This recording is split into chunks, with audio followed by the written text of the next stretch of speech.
आगे की फिर क्या स्टेप लेना बाकी देखते हैं, पर इसको अच्छे से खुलवा दो, सफाई करवा दो, ताकि कोई आना शेड़ी ना आ सके।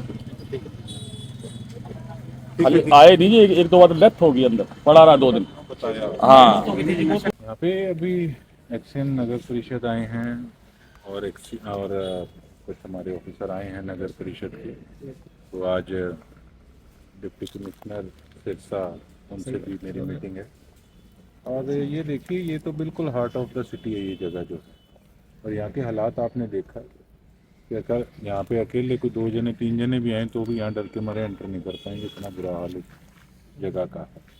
आज तक ये किसी को मेरे हिसाब से 10 साल में आए, पहली बार आप आए हो जी।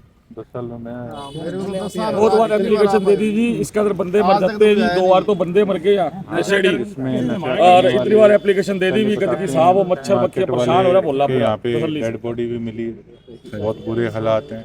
इसके सामने जगह पड़ी है, ये कितनी जगह बताइए आपने एक्शन साहब? ये 1475 गज है। और इसके सामने वाली 2.5 कनाल होगी ये लगभग। सामने वाली कितनी जगह है जी? वो 250 का जगह। वो 2800 गज है। और उसके सामने जो सिटी थाने के साथ जो जगह पड़ी वो भी 1 किले के करीब 1 किले के करीब वो जगह है। तो ये देखो कि 3 किले जगह। हमारे रेडी वाले परेशान हो रहे हैं, हमारे पार्किंग के लिए लोग परेशान हो रहे हैं, और इतनी इतनी जगह शहर के बिल्कुल बीच बिचाले पड़ी है। तो इन चीज़ों की तरफ अगर ध्यान दिया होता तो आज हमारे शहर के हालात क्या से क्या होते और नक्शा बदल गया होता।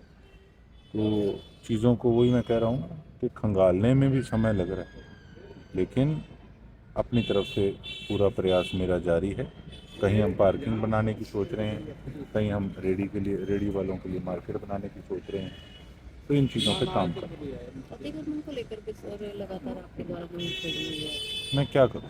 मुझे अब कई लोगों के मैसेज आए आज सुबह कि ये काम मत करो जी, घाटे में रहोगे जी, चुनाव सिर पे है जी, फलाना है ढिमकाना है। अब आप एक चीज़ देखो कि फिर तो सिर्फ वोटों की राजनीति होगी, तभी तो पॉलिटिशियंस से हमारे आने वाली पीढ़ी हेट करने लगी। कोई इंजीनियर बनने को राज़ी है, कोई डॉक्टर बनने को राज़ी है, लेकिन पॉलिटिशियन कोई बनने को राज़ी नहीं, क्योंकि आदमी चुनाव से पहले कुछ और बाद में कुछ और।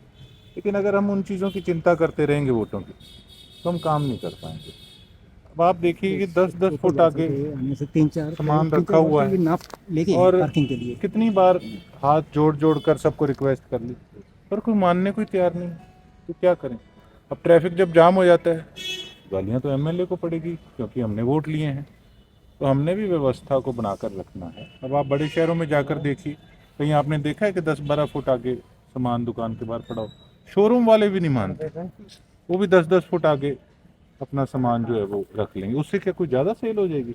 ये तो एक अपनी सोच वाली बात है कि हम सोचते हैं कि हमारा सामान आगे पड़ा होगा तो हमारा ज़्यादा बिकेगा, फिर उसके पड़ोस वाला उससे भी आगे रख लेगा, वो कहेगा मैं उससे भी आगे रखूँ, फिर लोगों ट्रैफिक का की तो पता नहीं। मानसिकता काफी ज्यादा बदल चुकी है। कुछ लोग अभी हमें कहते हुए पाए गए कि जब विधायक नहीं थे तब सामान छुड़वा रहे थे, आज लोगों का जब्त करवा रहे हैं।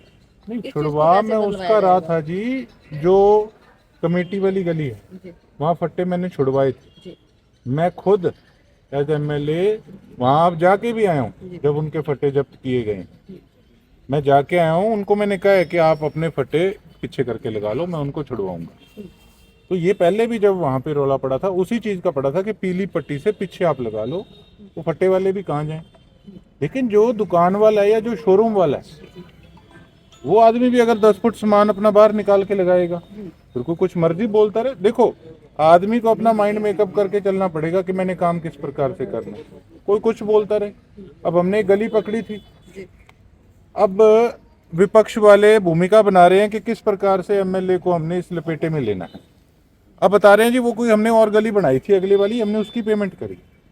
अब ये तो फिर ऑफिसर्स बताएं ना कि आपने गलत नाम, हाँ, आपने गलत नाम कैसे लिख दिया। ये कोई मजाक थोड़ी है। और अगर विपक्ष भी इस पे बात करेगा, इस प्रकार की टिप्पणी करेगा, इट मीन्स आप लोगों के दुश्मन हो। जो चीजें आज उजागर हो रही हैं, आप उस पे टिप्पणी करते हो, तो इसका मतलब आप लोग तो करप्शन को और करप्ट ऑफिसर्स को शह देने का काम कर रहे हो।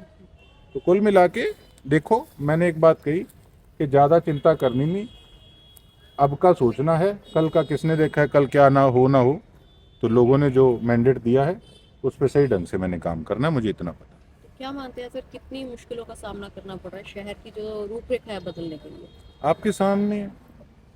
बेशक शहर है, बेशक हमारे गांव है। अब कल का आपने देखा एपिसोड नेजिया गांव का। एक्सीएन को मैंने इसको एसडीओ को मैंने फ़ोन मिलाया। इनका एक्सीएन जो है वो तो किसी का फ़ोन नहीं उठाता, उसका तो हमने आगे एप्लीकेशन लगा रखी है, प्रोटोकॉल के अंदर उससे बात करेंगे। और एसडीओ जो है फ़ोन 15 मिनट, लोग ठंड में खड़े हैं, उठाकर क्या कह रहा है, कहता जी एक्सीएन साहब का फ़ोन था। अरे मैं कहा एक्सीएन बड़ा है या एमएलए बड़ा है? मैं तेरे को फ़ोन कर रहा है, मैं को अपने घर का काम कराना है? लोगों के काम के लिए मैं फ़ोन कर रहा हूँ तुमको, तुम फ़ोन नहीं उठा रहे हो। और ऐसी कौन सा रात को तुम बात कर रहे हो एक्सीएन से? आगे तुमने झंडे झुला रखे हैं इलाके के, सड़क महीने पहले बनी है, सारी इंटरलॉक टूट रही है, क्या रात को तू नक्शा खोल के एक्सीएन के साथ बैठा है? मेरे को ये बता दे। अब ये लोग कई कहते हैं जी एमएलए है, ऐसे नहीं बोलना चाहिए। अरे मैं तो पहले दिन से ऐसे बोलता था और ऐसे ही बोलूँगा। मैं तो अफसरों को ये बात कहता हूँ कि प्रोटोकॉल ट्रांसफर के बाद में पहले अपनी इज्जत बचा के रखना, मुझे काम चाहिए। कोई तमीज आला कह ले, कोई बदतमीज कह ले, सारी चीज़ें सिर माथे, काम करना पड़ेगा। डीसी के साथ मीटिंग में क्या मुद्दे रखे जाएंगे? मुद्दे कई हैं जी। एक तो जो हुड्डा फ्लैट्स हम देख के आए थे, हुड्डा फ्लैट्स में आपने देखा कितना बुरा हाल था, उसकी रिपोर्ट तैयार करवाई थी। स्ट्रे कैटल, अब हमारी मुहिम जो है वो चल रही है, लेकिन एक वार्ड नंबर 24 से XMC है, वो सीरियस नहीं है, उसी के पास ठेका है, वार्ड नंबर 24 से है जो ठेकेदार। तो सीधी सी बात है, काम ये जो अपने सरस्वती कॉलोनी वाला है वहाँ के MC उसके पास ठेका है, जो पहले MC था। काम ढंग से करेगा तो काम करता रहेगा, नहीं ढंग से करेगा तो ठेका कैंसिल हो जाएगा। उसके अलावा भी कई चीज़ें हैं, जैसे ये जगह खाली पड़ी है, इनके बारे में चर्चा करनी है। बादरा पार्क के साइड पे हम पार्किंग बनाने का प्लान कर रहे हैं, उसके बारे में चर्चा करनी है। जो डेयरियां हैं थेड़ के ऊपर, उनको बाहर कहीं ना कहीं जगह दी जाए, वहाँ से शिफ्ट करा जाए। अब वो भी तो मेरी मुर्दाबाद करेंगे थोड़े दिन तो, लेकिन जो वहाँ हज़ारों तादाद में लोग रहते हैं उनके जीवन को भी तो हमने देखना है। तो हर चीज़ की देखो अच्छाई भी होती है और कोई ना कोई नेगेटिविटी भी होती है, लेकिन जब तस्वीर बदलेगी फिर लोगों के सामने आएगा। कई मुद्दे हैं इस प्रकार के। पार्किंग का मुद्दा है जो वो कितने समय में सुलझा रही थी? देखिए, है तो सारी सरकारी प्रक्रिया, कब होगा कैसे होगा। अब 100 करोड़ का टेंडर जो है, 100 करोड़ के काम हमने 100 करोड़ के काम नगर परिषद को हमने लिख कर दे रखे हैं। एक्शन साहब आपके साथ खड़े, और ये तो कहेंगे नहीं अपनी तरफ से।